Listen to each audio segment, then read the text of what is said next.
naging matagumpay siya sa lahat ng labanan. Pero ang puso ni King David na-develop, nagkaroon ng kababaang loob pagdating sa harapan ng Diyos. It was David's success that dropped Saul insane with jealousy and envy. Ang tagumpay ni David ay ito'y naging parang kasiraan o naging kabaliwan ni Saul dahil sa pagkakainggit niya kay King David. We learn from David that one can be successful and still have a heart for God. Nalaman na ito po sa pagiging successful po ni King David, sabi po, kailangan ang tagumpay po, kailangan ni King David, kailangan nandun pa rin po yung kababaan loob po pagdating sa kanyang puso. Amen? Kasi pag mayroon kang tagumpay, ibig sabihin yan, may kababaan loob ka, ang puso mo ay para sa Panginoong Hesus.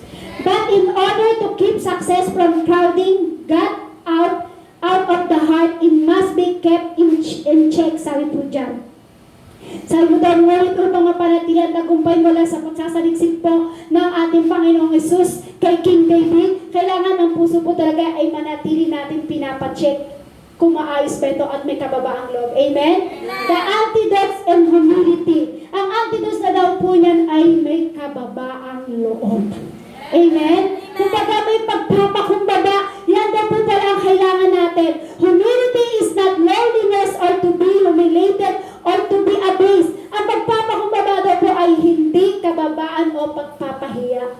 Ito daw po ay gustong-gusto ng Panginoon na may kababaang loob. One does not have to be a doormat to humankind to be humble. Hindi kailangan ng tao maging parang doormat ka para maging magpakumbaba ka.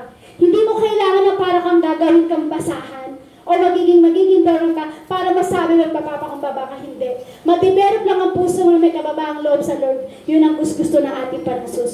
Humility is simply recognizing the grace and mercy of God. Ang pagpapakumbaba ay simpleng pagkakilala sa biyaya ng ating Panginoong Hesus. Bakit? Kasi si Kristo nang pinako sa krus, ibig sabihin yan, grabe ang pagpapakumbaba ng ating Panginoong Hesus. May humble heart siya, kapatid. Kaya ikaw dapat may humble heart pagdating sa Panginoon. Amen?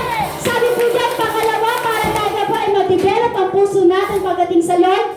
Be mindful of the shepherd. Dapat alalahanin mo ang iyong ating Panginoong Hesus. Amen? David is known for many things, but one of greatest feat was the writing of the majority of the Psalm. Si David daw po ay nakilala sa maraming bagay na nagawa niya po doon po sa awit, sa libro po ng awit po, na tignan niyo po, ngunit isa lang po yung sa kanyang pinakadakila. Excuse me po. Isa lang po yung pinakadakilang tagumpay niya. Yung kumbaga yung sa kamaramihan po ng salmo, isa lang po yun. Ano po ba yun? They are expressive words directing his attention to his heavenly Father. Ang mga ito ay nagpapayag sa salita at nakatuon po sa salita ng ating Panginoong Hesus. Kaya kailangan po niya na pansinin o yung kumbaga yung makalangit na Diyos na kailangan ito po ay nagpapahayag sa salita ng ating Panginoong Hesus. Sabi po dito sa awit 34 verse 3, ang kadakilaan niya ay ihahayag at ang ngalan niya ay pupurihin lahat. Ibig sabihin po niyan, para ma-develop ang puso mo sa harapan ng Diyos, ang kadakilaan niya ay ihahayag mo at ang ngalan niya ay pupurihin ng lahat. Para ma-develop ang puso mo sa harapan ng Diyos, huwag kang tatabarin sa pagpupuri sa ating Panginoong Hesus. Para ma-develop ang puso mo sa Lord, para hindi ma-distract, magpuri ka sa ating Panginoong Hesus. Amen? Yan, sabi ko sa pangatlo, para ma-develop po ang ating puso, be available in service. Dapat nagagamit na ng Diyos kung anong meron kang talento sa buhay mo. Amen. Para ma-develop po ang puso mo sa harapan ng ating Panginoong Hesus, sabi po dyan, qualified for God's service. Qualified sa Panginoong Hesus. Pag pinaglilingkuran mo ang Diyos na ito, para ma-develop pala ang puso mo, yung dating puso mo na nasira, para ma-develop sa harapan ng ating Panginoong Hesus, dapat available ka sa paglilingkod mo sa ating Panginoong Jesus. Amen? Pang-apat, sabi po diyan, pang-apat, be repentant of sin. Di ba po?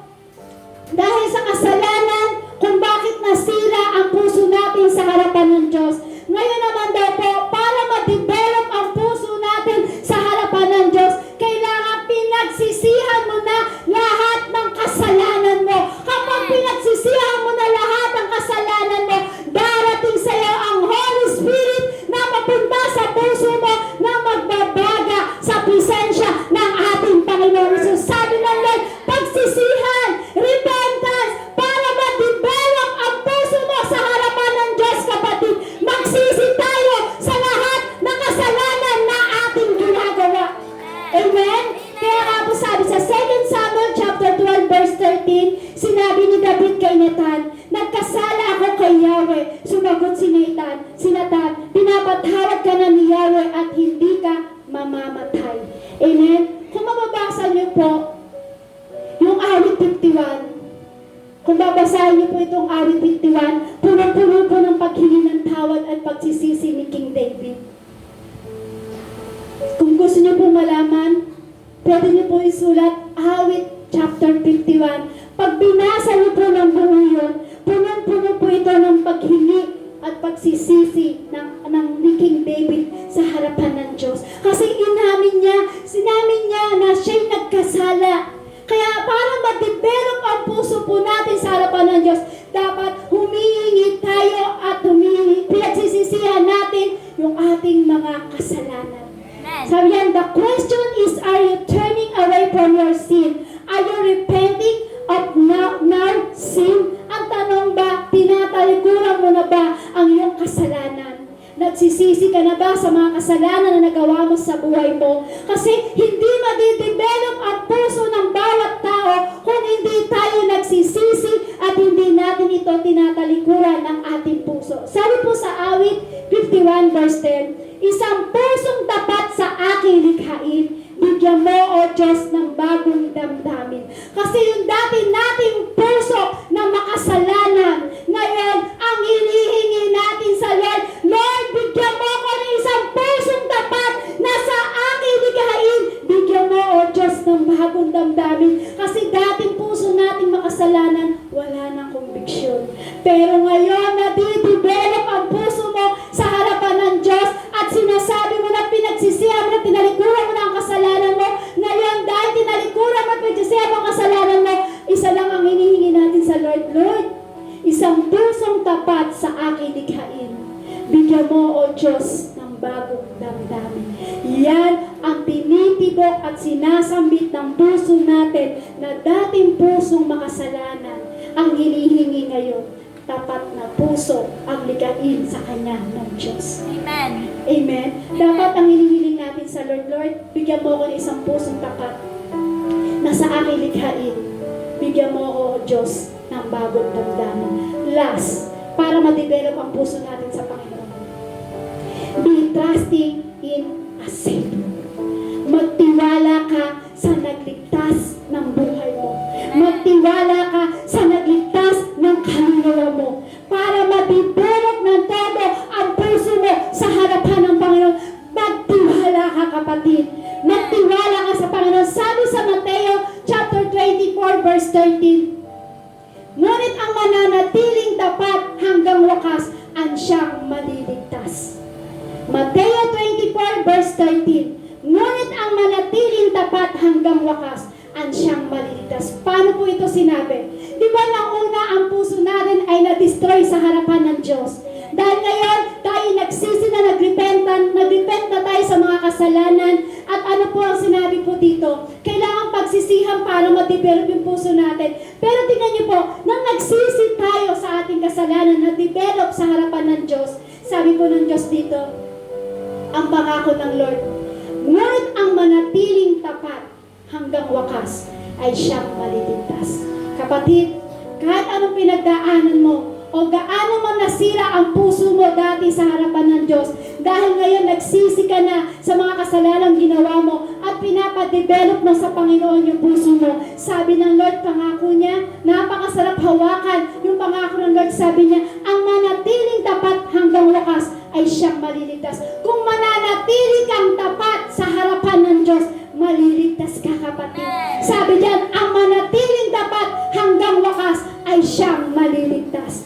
Kapatid, kung nasira man ang puso mo, na-destroy ang puso mo sa mga bagay na nakita mo sa 5 na yon, bakit hindi mo pa-develop sa Panginoong Hesus? Sabi ng Lord, ang manatiling tapat hanggang wakas ay siyang maliligtas.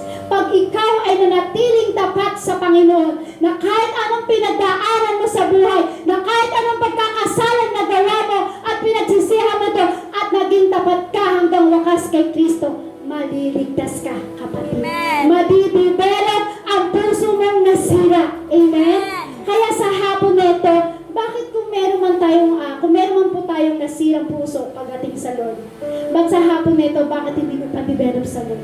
Sabi ng Lord, ang manatiling tapat hanggang wakas ay siyang maliligtas. Kung meron man na nasira ang puso mo sa harapan ng Diyos, sa hapon nito, inaanayaan ko po kayong tumayo, at ito po ipa-develop natin sa ating Panginoong Hesus. Sabi ng Lord, ang manatiling tapat hanggang wakas ay siyang maliligtas. Kasi gusto ng Lord, isang pusong tapat. Ang gusto ng Diyos, isang pusong nagsisisi. Ang gusto ng Lord, isang pusong dalisay para sa Kanya. Ang aking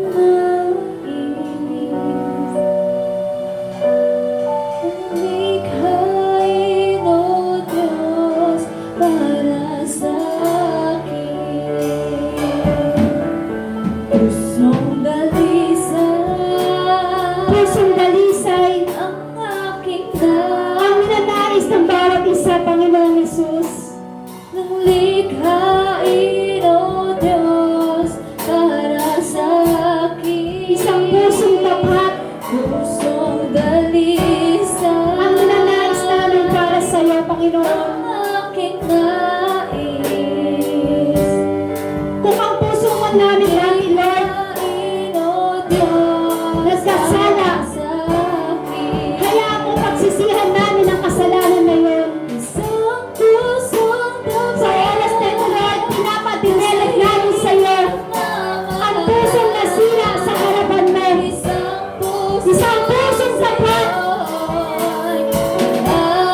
Ang likhain mo sa akin, Panginoong Hesus. Isang pusong itinibo na ika'y pangangalan. Isang pusong tapat. Ipupunin sa'yo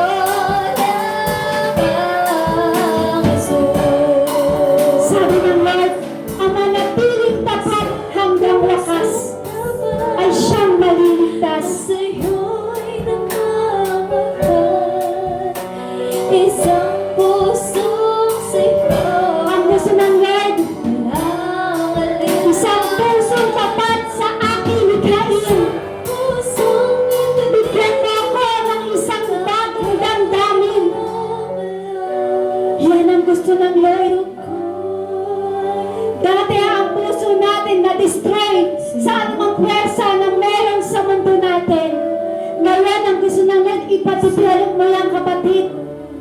Ipadevelop mo yung puso mo. Sabi ng awit 51 verse 10, isang pusong tapat sa aking likhain.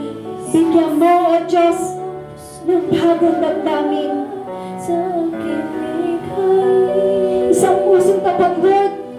Bigyan mo, haligain mo sa puso ko. Isang bagong damdamin sa iyong harapan. Huwag akong alisin, Panginoong Hesus. Ang Espiritu mo, huwag mong aalisin. Ang iyong Espiritu sa aming buhay. Isang pusong tapat sa aking likhain. Sa aking likhain mo, O Diyos. Bigyan mo, Diyos, ng bagong damdamin. Bigyan mo ako ng bagong damdamin na tapat sa iyo.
At pwede mo bang sabihin, isang pusong tapat